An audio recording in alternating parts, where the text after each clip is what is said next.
नमस्कार दोस्तों, मैं सुमित चीमा स्वागत करता हूं आपका आज की एक नई वीडियो में। आज की वीडियो में बात करने वाले हैं दोस्तों डीएसआर के बारे में। बीरबल का ये डीएसआर है। हमारे साथ किसान भाई जुड़े हुए हैं जो काफ़ी लंबे टाइम से इसे इस्तेमाल कर रहे हैं, यूज़ कर रहे हैं। तो इसके बारे में जानेंगे कि काम किस तरीके का है, फ़ायदा क्या मिला। सिंपल जैसे बिजाई हाथ से होती थी पौध के द्वारा, तो उसमें और इसमें अंतर क्या लगा, और सबसे मेन बात इसका जैसे पैसा इन्वेस्ट करा है इसके ऊपर, क्या वैल्यू फॉर मनी है प्रोडक्ट, तो सारा कुछ जानेंगे। सबसे पहले एक छोटा सा परिचय मैं आपके साथ करा देता हूँ। नमस्कार जी। नमस्कार, हमारा नाम हरपाल सिंह जी, विलेज फतेहपुर राजपूता, डिस्ट्रिक्ट पटियाला। तो हरपाल भाई अगर बात करें यदि कब खरीदी, लगभग कितना समय हो गया? हमारे को 2 साल हो गए थे। 2 साल। 2 साल। तो जैसे 2 साल पहले आपने खरीदी, उससे पहले हाथ से ही बिजाई कराते थे? हाथ से भी गिराते थे, और एक डीएसआर मशीन पहले सिंपल मशीन थी। अच्छा, जो सीधी गिरती थी। अच्छा। ये स्टेप वाली है ना, हाँ वो सीधी गिरती थी। सीधी। हाँ जी। तो जैसे पहले हाथ से बिजाई कराते थे, जब आपने फर्स्ट टाइम डीएसआर ली तो लगभग अंतर कितना कुछ नजर आया? एक जो सीधी जी मतलब जो आप हाथ से बोते हैं जी, और इससे गिरते हैं, इसमें खर्चा बहुत कम है। उससे कम से कम 5000 रुपये तो लवाई है जी। जो लेबर का खर्चा, लेबर का खर्चा जो 5000 लवाई है जी। बाकी जो डीजल का खर्चा बढ़ता है, मतलब इससे 500 से 700 रुपये खर्चा है इसको 1 एकड़ में बीजने में लगता है। है। इससे लगता है। हाँ। यानी कि कुल मिलाकर के अगर मैं एक निष्कर्ष पे पहुंचूं तो लगभग 5-6 हज़ार रुपये की बचत 1 एकड़ 1 किले में हो जाती है। जी। बाकी और क्या कुछ अंतर लगा? जैसे कि बुआई हम करते हैं, बुआई के बाद जब कीले निकल करके आते हैं, फसल जम करके आती है, तो जमाव में कितना कुछ अंतर लगा आपको? सर जमाव अच्छा जमाव है, इसका पूरा जमाव है। पूरा जो हाथ से लगाते हैं कम से कम इतनी दूरी होती है, बिल्कुल एक गिट्ठ पर लगती है जी। जी, तो इससे जाड़ तो बढ़ेगा ही बढ़ेगा। बिल्कुल बिल्कुल बिल्कुल। अच्छा, इसके उत्पादन में कितना कुछ अंतर लगा? जैसे आप बता रहे हो 2 साल से लगभग आप चला रहे हो, तो आपने कई सारी इसके द्वारा फसल लगाई भी है और फसल काटी भी है, तो लगभग अंतर कितना है? जैसे हाथ जो की बिजाई की बात मैं करूं, हाथ की बिजाई और इसकी बिजाई में 2 से 3 क्विंटल एकड़ में फर्क है। 2 से 3 कुंटल का फर्क है। यानी कि इसकी ज्यादा है या कम है? इसकी ज्यादा है। अच्छा, इसकी ज्यादा है। इसकी ज्यादा। जबकि इसका खर्चा उससे कम बैठता है। कम बैठता है जी। बाकी और क्या कुछ अंतर लगा? देखो जैसे कंपनी कहती है इसके बारे में कि बिल्कुल लाइन से लाइन की दूरी बराबर रखती है, बीज से बीज की दूरी बराबर रखती है, तो वो एक्यूरेट क्या आपको देखने को मिलती है फील्ड के ऊपर, या कंपनी केवल बताती ही है बात? नहीं बिल्कुल बिल्कुल जी। एक गिट्ठ पर लगाती है, जो ऐसे देखेंगे तो सीधा दिखेगी जी, जो तिरछा देखेंगे तो तिरछा दिखेगा। बिल्कुल।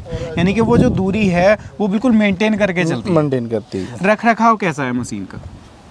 रख रखाव तो सर ऐसा तो नहीं कि बहुत ज़्यादा मेंटेनेंस या इसको चलाना, इसको समझना कोई रॉकेट साइंस हो नहीं एक नए किसान के लिए? नहीं कोई ऐसी बात नहीं है जी। सिंपल है, तो सिंपल है। सिंपल है। डीजल खपत लगभग कितनी करता है ट्रैक्टर इसके ऊपर? अगर मैं एकड़ की बात करूं या 1 किले की बात करूं, लगभग कितना खर्चा जाता है? वो 3 लीटर मान के चलो। 3 लीटर खर्चा? 3 लीटर लगभग। अगर घंटे में काम की बात करूं तो कितना काम लगभग इसके साथ निकल जाता है? 1 घंटे में 1 एकड़ जी। 1 घंटे में 1 एकड़ की बिजाई आसानी से हो जाती है। आसानी से। अच्छा, जैसे इसके अंदर मैं पीछे देख रहा हूँ ये गियर बॉक्स लगा हुआ है, एक गियर बॉक्स वहाँ पर लगा हुआ है, इनका काम क्या है, क्या फ़ायदा होता है? सर इसका काम है जो लेंथ को बढ़ाना घटाना जी। जो वो गियर है उसको बीज को बढ़ाना घटाना जी। हाँ जी। यानी कि पौधे से जो पौधे की दूरी है वो तो इससे हम सेट कर सकते हैं दूरी। हाँ जी। कितने इंच से कितने इंच तक की दूरी सेट हो जाती है? 6 इंच से लेकर 14 इंच तक। यानी कि 6 इंच से लेकर के 14 इंच तक की दूरी हम यहाँ से सेट कर सकते हैं। वहाँ से हम बीज को सेट कर सकते हैं कि कितना बीज खेत के अंदर डालना है। 6 किलो से लेकर जी 14, 15, 20 किलो तक भी डाल सकते हैं। अच्छा, 20 किलो तक भी डाल सकते हैं। अच्छा, जैसे इसके अंदर एक बकेट और दे रखी है, तो इस बकेट का क्या फायदा है? इसके अंदर खाद डाला जाता है? इसके ऊपर खाद डाला जाता है, इसमें बीज डालते हैं सर। इसमें खाद डाला जाता है। हाँ जी। तो खाद की एक्यूरेसी कैसी देखने को मिलती है? खाद सर जैसे अपने आधा गट्टा पाना है तो बदाना घटाना पड़ता है। तो अपने हिसाब से मतलब खाद का भी सेट कर सकते हैं। हाँ जी। पीछे पाटा भी लगाया हुआ है, मैं देख रहा हूँ, इसका कुछ फायदा मिलता है? हाँ जी। जो भी थोड़ा बहुत नंगा रह जाता है तो इससे बराबर हो जाते हैं। ये जो डली होती है उसको फिर का पाटा होता है वैसे काम करके वैसे काम करते। अच्छा, और आप बता रहे थे जैसे सिंपल वाली डीएसआर आती थी, आपने ये थोड़ी सी एडवांस ली है, बीरबल की ली है, तो इसको लेने का क्या कारण था? आप सिंपल भी ले सकते थे, सिंपल आप पहले भरते भी रहे। हमने जो सिंपल, इसका फायदा क्या लगा आपको? हमने सिंपल बिजाई करी थी, वो सीधा ही एक पासे हो गिरती है जी। इसको दोनों पासे देख सकते हैं जी। वो एक पासे की थी, उसमें हवा नहीं क्रॉस होती थी जी। उसमें जाड़ यानी कि लगातार जो दाने थे वो गिरती रहती हाँ, थी, ऐसा नहीं था जैसे कि कनक यहाँ गिरते हैं डाला, जीरो ड्रिल गेट, जीरो ड्रिल हाँ, गिरती है, बिल्कुल वो सिस्टम था। यानी कि जैसे सीड ड्रिल काम करती है, जो पहली वाली डीएसआर थी आपकी, वो उस तरीके से काम करती थी हाँ जी, कि लगातार जो है दाने डालती थी। उसमें लगभग क्या दिक्कत आती थी? उसमें सर जो बारिश में पैदावार कम होती थी, उसमें कम से कम भी इससे 5 से 6 क्विंटल का जड़ कम था। हाँ। यानी कि पौधे ज्यादा हो जाते थे तो दाने पतले रह जाते थे। हाँ जी। तो इससे कितनी संतुष्टि अब आपको मिल रही है? हमारे को तो 100% संतुष्टि है जी। 100% संतुष्टि हाँ है। जी। कंपनी जितनी बातें इसके बारे में बता रही है, जितनी बढ़ा चढ़ा करके तारीफ कंपनी इसकी कर रही है, क्या वो सही है किसान के नजरिए से? बिल्कुल सही है सर, बिल्कुल सही है। बिल्कुल सही। जैसे इसके अंदर 2 व्हील भी मैं ये देख रहा हूँ, इसके साथ में क्या इसकी हम गहराई भी एडजस्ट कर सकते हैं? कर सकते हैं सर, गहराई भी एडजस्ट हो जाती है। हो जाएगी। लगभग कितने इंच पर आप जो है इसकी बुआई करते हैं? सर ये तो बस बीज थोड़ा बहुत ही मिट्टी में लाना है जी।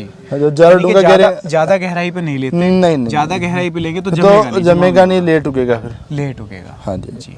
तो जमाव लगभग इसके बुआई के बाद कितने दिन में निकल करके आ जाता है? कितना टाइम ले लेती है बुआई के बाद?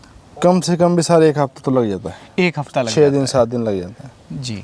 तो अब मैं ये कह सकता हूँ दर्शक भाइयों को कि जैसे वो पहले पोत तैयार करता था, उसके बाद में वो बिजाई कराता था, इतना लंबा समय लग जाता था, 15-20 दिन में पोत तैयार होती थी, तब उसके लिए लेबर चाहिए होती थी, तो उस सारे खर्च से छुटकारा मिल सकता है अगर किसान इसकी तरफ जाता है। मिल सकता है, डायरेक्ट बुआई कर सकता है, जल्दी फसल जमेगी, कहीं ना कहीं पानी की भी बचत होगी सर जी। तो अब क्या राय देना चाहोगे? जैसे कैमरे की नज़र से आपको लाखों किसान भाई मेरे देख रहे हैं, क्या वो डीएसआर की तरफ जा सकते हैं? जा सकते हैं, जरूर। बीरबल की तरफ जाएं या किसी अन्य कंपनी की तरफ जाएं? देखो, किसान हो आप भी, किसान के हित की बात करो, क्योंकि कंपनी का काम होता है, हर कंपनी अपने प्रोडक्ट की तारीफ करती है। मैं आपसे जानना चाहूंगा, बीरबल कितना सक्षम आपको लगा? देखो 2 साल से हम बरत रहे हैं, हमारे को अच्छा लगा है। सर्विस भी ठीक है इनकी जी, बहुत अच्छी है। 2 साल के अंदर, बीते 2 साल में कोई मेंटेनेंस आया इसके अंदर? नहीं सर, कोई मेंटेनेंस नहीं आया सर। जब से लेकर के आए हो डायरेक्ट आप चला रहे हो, कोई टूट फूट कोई मेंटेनेंस नहीं, कोई नहीं जी। तो दोस्तों, आज की वीडियो में आप लोगों ने जाना इस डीएसआर के बारे में, इसका जो काम था वो भी आपको दिखाने की कोशिश की, साथ ही साथ जो इससे बिजाई की जाती है, बिजाई के बाद जो जर्मिनेशन है उसकी भी कुछ क्लिप आप लोगों ने देखी कि किस तरीके का कैसा जर्मिनेशन इसके साथ में होता है। फ़ायदे भी मैंने किसान भाई से जानने की कोशिश की कि जैसे पौध के द्वारा बिजाई करते हैं और इसके साथ डायरेक्ट बिजाई करते हैं तो उसमें फ़र्क क्या आ जाता है, यानी कि पैदावार में कितना कुछ फ़र्क आ जाता है। तो सारा कुछ आज की वीडियो में आप लोगों ने देख और जान लिया है। उम्मीद करता हूँ आज की ये छोटी सी वीडियो आपको पसंद आई होगी। अगर आप भी डीएसआर खरीदने का विचार कर रहे हैं बीरबल की, तो यहाँ पर कॉन्टैक्ट नंबर आपको ये दिख रहे हैं, इन कॉन्टैक्ट नंबर पर आप कॉन्टैक्ट कर सकते हैं कंपनी को, और ऑल ओवर इंडिया कहीं पर भी आप बैठे हैं घर पर कॉन्टैक्ट करके डिलीवरी ले सकते हैं। प्राइस के बारे में जानकारी कंपनी के कॉन्टैक्ट नंबर पर ले सकते हैं कि एग्जैक्ट प्राइस इसकी क्या है। तो दोस्तों, ये थी आज की वीडियो। कैसी लगी है राय दीजिएगा। वीडियो पसंद आई हो लाइक सब्सक्राइब फॉलो कर लीजिएगा और वीडियो को ज़्यादा से ज़्यादा किसान भाइयों तक शेयर करिएगा, क्योंकि जैसे धान का सीज़न है, किसान भाई, हर किसान परेशान होता है, जमींदार भाई परेशान होता है कि बिजाई किस तरीके से करें, क्योंकि लेबर की समस्या बहुत ज़्यादा रहती है। प्लस आज के टाइम में क्या है कि पानी की भी बहुत ज़्यादा समस्या होने लगी है। जो पानी का वाटर लेवल है वो धीरे धीरे नीचे डाउन जाता जा रहा है, तो उसका भी एक बेनिफिट इस डीएसआर के साथ में आपको देखने को मिल सकता है। समय, पैसा प्लस टाइम, तीनों की बचत करने वाली है ये डीएसआर। तो कैसी लगी है आपको वीडियो, राय दीजिएगा। पसंद आई हो लाइक सब्सक्राइब फॉलो कर लीजिएगा। मैं मिलूंगा आपसे ऐसी ही किसी नई और शानदार वीडियो के साथ। तब तक के लिए हृदय की गहराइयों से मुस्कुराहट के साथ प्रेम पूर्वक धन्यवाद।